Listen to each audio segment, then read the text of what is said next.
aku ki ya lumayan lah dik apik. Najis ngono ya. Lewi ra tau adus sih. Lah, ning jodohmu katanya menurut Enggak, gila.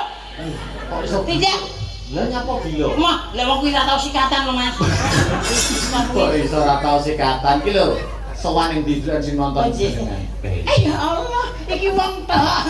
Lho, wong Oh iya. mosok sing nonton nyambi yo wong. Atau aja ngono lho. Lah cara kok jero kaya wong tok yo wong. Sadurunge aturaken salam riyin. Salam riyin. Iya. Assalamualaikum warahmatullahi wabarakatuh. Alhamdulillah. Sing sebelah kene ya semangat. Semangat tak jajal sing sebelah kene. Oh, lali. Assalamualaikum warahmatullahi wabarakatuh. Alhamdulillah. Loh, warga masyarakat Gandekan. gandekan. Oh, gandean. Gandean. Oh, tak kira mau ternyata kok gendaan aku. Gandean. Gandean. Gandean inji alhamdulillah. Sedaya sami sehat. Alhamdulillah. Menika sedaya sami sehat Bapak Ibu nggih. Alhamdulillah kula dongakne Mas. Dongane Ingkang rawuh dhateng mriki mugi-mugi sedaya pinaringan sehat panjang umur murah rezekinipun. Amin. Nggih ta? Nggih. Sing gadah panenan muga-muga panenane tambah melimpah. Amin. Tahun depan bisa menanggap banci lagi. Itu agenda pertama Mbak Mano. Heeh. Itu yang disowankan sini adalah saya dan Mas Liti Godong. Heeh. Tapi dengan adanya donatur itu kudu ngersake Mbak Manohara ikut sowan. Oh ngono. Sampai nek karo Astabrata kan senasib serumpun sepenanggungan. Di mana ada Mas Akbar dan Astabrata, di situ ada Mbak Manohara. Dek ben ora ning Ponorogo. Dek ben aku mbok tilang, ngono iki panitiane kudune mbok omongi. Nanggap Mas Akbar kuwi kudu enek bancine. Ngono ya. Lah iki mung cara enek bancine udane terus sampai jam 12. Oh, berarti secara tidak langsung sing nerangne udan ki sampe ya. Termasuk ya tumbale aku, Mas. Nek ora percaya nanggap apa? Iya ta. Mesti ra udan. Lah, Mbok. Tapi tenang Astabrata kalau sama Mbak Manohara itu klop. Kok Jadi kalau Astabrata nek curhat karo aku kanca-kanca, kalau Mbak Manohara itu adalah istri kita bersama. aja ngono lho, cangkemmu tak ngamuk lho. Maksudnya ini adalah gandengan panggung, pacar itu partner acara. Istri kita berpikir aku begenggek kok. Maksudnya partner acara. Lah aku ki mung lho cara ora dijawab Mbak Triana. Mbak Triana. Mbak Tri apa Mbak Ana ki yo Iya, padha iya. wae lah ya. Heeh. Mang sing di Mangkasari, sing di Kebayak Nusantara ki. Ora mungkin aku teko kene, teko desa Gendaan kene ra. Gandean. Lah ya kuwi lho gandean Oh, yo tau. ini jadi kebayaknya juga produk sana. Nusantara. Produk asli gandean. Saya kok pamer kebayak aku senjentit lho. Lho, lah jareke barang. Oh iya, jarike yo keton kono ya. Jarek karo kebayak ki larang, Mas. Tapi sing luwih larang Apa kuwi? jerone jarik. Lah delok kok piye? Ora, wis dia aku. Ora apa-apa kok padha lanange. Deloken. Ora, pun mboten wis tak deloki cukup jari tanganmu wae ora usah kok jero. Ngaturaken matur sembah nuwun. Matur sembah nuwun. Kagem Mangkasari Production. Betul. Dan juga terima kasih kepada Pak Lurah, Pak Wo, Pak Carik dan semua jajarannya. Ya gak sambayar Pak, sing bayari dhewe wis. Luar biasa Mbak Nana nggih. Mbak Nana kebayak. Wong sugih iki dhuwit ora kanggo, Mas. Ora kanggo ya. Ora kanggo. Sedekah kaya ngono kuwi ya. Alhamdulillah, ya Allah. Nek banci kok sing delok kaya ngene. Badalan ning kene iki yo akeh. Akeh yo kene iki. Lah kok iso ngerti lho? Kok iso ngerti nek kene bajine akeh? Lah terang komunitasku lho, Mas. Oh sing mandi gawi lho. Iki mbak pilih aku kok mbok unggane dhisik iki nyapa, Mas? Lho ini tadi belum siap Mas Do. Terus panjenengan disuruh nembang satu lagu untuk pembukaan. Oh, nggih, alhamdulillahirabbil alamin. Mbak pilih wonten pamundutan, Mas? Belum, ini belum ada request. Merdeka. Aku nek karo sampean ora wani ngarani, Mbak. Oh, ngono ya, Mas. Sampeyan bintang tamu yang saya istimewakan. Dadak maneh aku gandrungan, Mas. Baik. Sekali-kali ngopo cemplon. Ma aku pokoknya gandrungan anggapan aku kayak dedek kae lho Mas. Dedek siapa? Sing wis putus kan.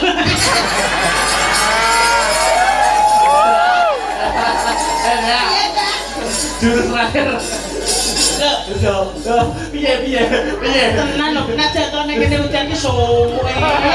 Ya ampun. Kowe kipasan kok piye ta Mas? Nya. Kipasan kok piye? Kipasan.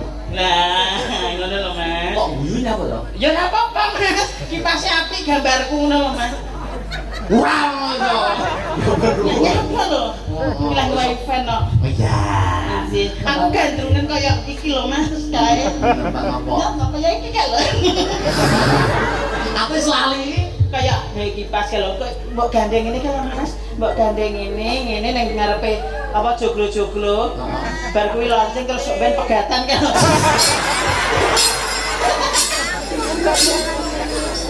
Raya duwe bojo dalange keparat. Wis keparat lho. Keparat. Kok iso keparat? Lah wis duwe siji ya sik golek neh ngono kuwi lho. Ning ati ya lara ning ati ngono lho. Ati kene. Lho banci atine ning kene Mas. Ora percaya delaken. Ora. Kowe ngomong kedelok. Tak gandrung ngene wong ayu. Aku gandrunge. Ngene. Duduk sini. Ya tetemane ada dhisik. Oh, ada sih. Oh iya. Tak gandrung. Kapan nih banci bojone dalang? Ya. Iya Pak De. Langganan kawan. Iso kenalan emen Langganan Mas, wong kene aku biyen Bandar JI kok ya. Nyidang sari. Mama kok Yen ning tawang. Apa-apa kok mah. Ndel tahlilan kok piye? Lah piye kok apa-apa kok moh lho. Lah apa digandrung apa? aku gandrungan sing nganggo memanismu apa ngono lho. Wis lendro to. Ya telo gak apa-apa Mas. Ya iki iso. Biasa. Sakane ya saune ya. Wah kene iki lho. Sing wani ngatur dalang ya bintang tamu siji niki Pak Bu. Ketara Mas, totok maneh iki nganu Mas. Apa? Totok maneh aku Sri Tanjung sampean Sida Paksa. Sida Paksa. Oh iya. Nyit. Tetep sik ya. Ya. Tetep. Dalang yo.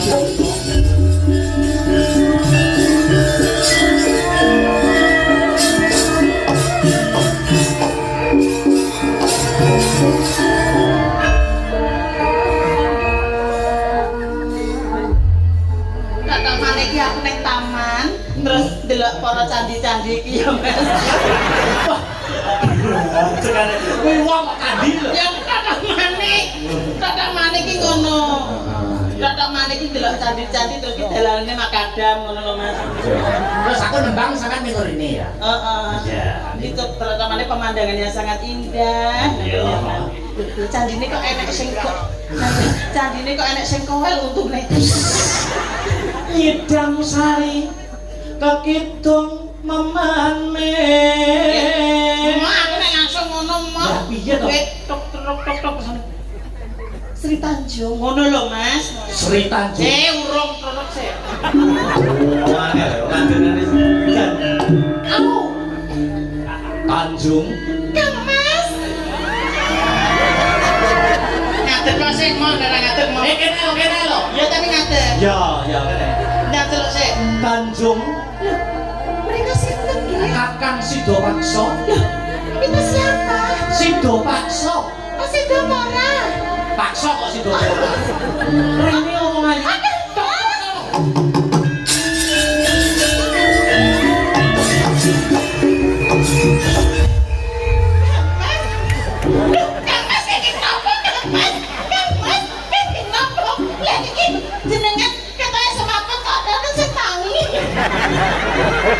Jenengan tilur napa tangi? Aku kena susu kadaluwarsa.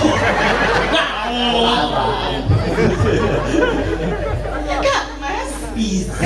Panjenengan kok putih napa to Kang Mas? Aku mudi sarasarana saka Tumbaling Praja goleki Tumbaling Praja. Wis teko kono ta iki? Langsung bae juga kowe.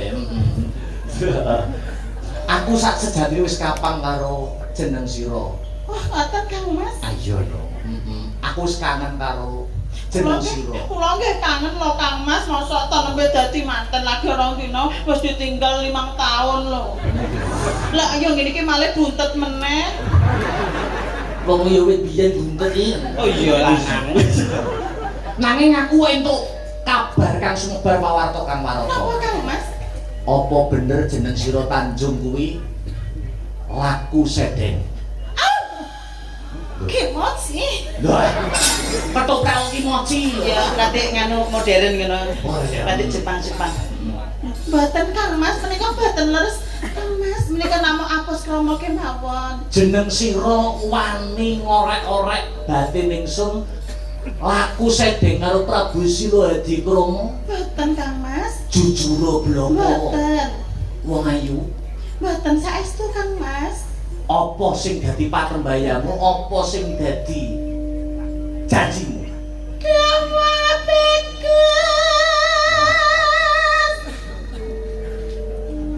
Bapak seneng hati.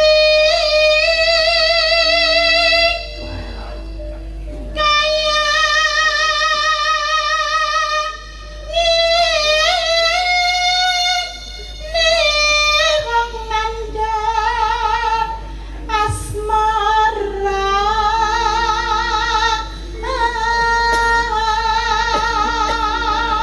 Kita kok men sampean rayu ning aku jual mahal.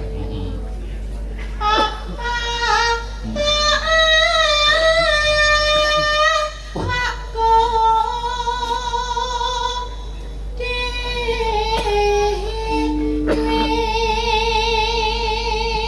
Tanjung, pripun Kang Mas? nek nembang yo nembang rasa ceklan ngisor ngene. Aku wedi Mas. Kok wedi? Kiko nek ndarate ucul. Iku lah ya Apa malah sumber suaramu ning ngono? Teng mriki setelanipun. Iya, oh iya. Saestu Kang Mas Tanjung mboten nate tumindak sedeng saestu Kang Mas. Bacotno nek nembang luwih dhisik wong ayu. Artinipun Tanjung namung panjenengan mboten wonten lintu Kang Mas. Apa kena tak ugemi tembungmu? Saestu Kang Mas. Lahir batin Lahir batin. dipokrok-pokrok ngene. delok dodokku ngono lho maksudnya. Oh iya iya iya. Iya. Delokan Mas, delokan lho. Delokan to. Wis. Delokan. Wis. Aku nanggain jeronan lho. Ya. Ya tenan. Ayo. Ayo gending jenengan. Kok iki mau? Duh dewa Jawata Agung. Ya kok tak jaluk sangu apa itu begini iki? Lho gandengan Gandengan. jadi gandru kok jaluk sangu. Walah somring Nah, ini letak dulu Awak. tangan. Nah. mami. Piye nek menurut garis tangan piye? Oh, kitrah yo wong lanang kene golek edokan terus. Terus Ki cara duwe pacar sak wulan wis gonta-ganti cah. terus Iki mbiyen ki tau cedhek karo artis cah ki. terus Tapi bar ki gak sida. terus Lah elek terus kelakuane. Nek ganteng iki jane yo ganteng. tapi Warane ati. terus wah Ayo to sampean kok yo. besok kapan katakan Ngono kae biasane sing wedok mbok pangku mbok sape ora. Ayo Lah nggih ta Bu nggih? Ngono kae nek karo kaya dipawangku. lah nek mangku kono nek mangku sampean ora engko meletos lho sampean Oh iya. oh iya no Lah lingin iki biyo ra betah lho Mas aku. Wis tak tawen di ndase Ayo, tak penting nguri.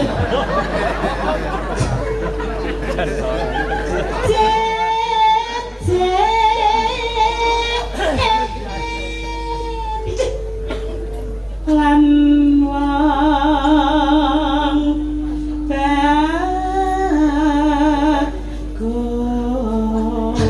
bagus upamana upama sirah nah kodak tanpa koyo penyanyi kok ulo kok meses Ya Dimanis- dimanis-manis niki ben penonton ki tertarik. Iya. Cara panganan ki ndang pengen ngemut ngono. terus tanpa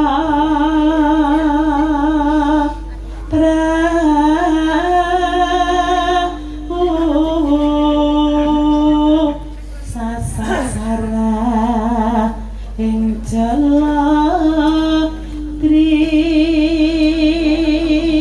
Terakhir nyidam sari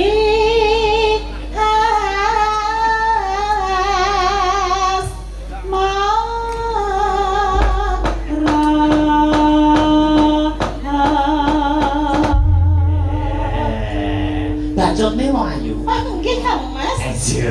Kula tak jumeneng nggih Kang Mas. Iya jumeneng kok. Alah. Wong ayu ki yo ngene iki. Iya. Jan, luar biasa. Biasa di luar. Buka teluk. Oh, buka sih. Asono. Heeh, enggak?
Langgam nika kula kintunaken dumateng Mbak Ana nggih. Nggih, Mbak Tri anakku, mriki Mbak Tri apa Mbak Ana to? Kebayak. Oh iya, terus kok aja kuwi. Donaturi Mbak Mang luar biasa. Justice. Lanjut, Mbak.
ngertekno Mas. Iya. Iki jane dindangitne. Wah. Anu apa ki jenenge Tatase Tresno? Aha. Apa kae Mas? Apa sing di? Apa ya kae? Wis pokoke dindangitne enak. Oh iya wis, heeh. Ben pasrah kanca-kanca. Pas nek kanca-kanca wae. Iya. Tinggal katresnan yo penak. Iya. Ya, ya, ya, ya.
dulu ya wah luar biasa.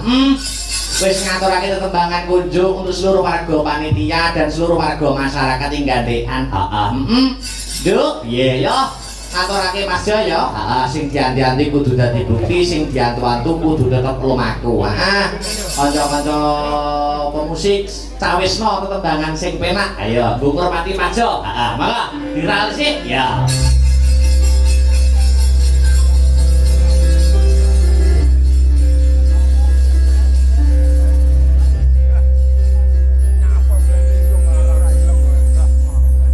Tutup klambi anyar sing nang jero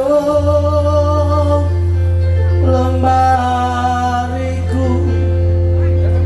nanging pacar anyar sing mbok pamer kene aku tutup wangi mawar sing kasawang ning mripatku nanging kowe lali nglarangi wong kaya aku ning opo seneng aku iya mung gawe lara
lagi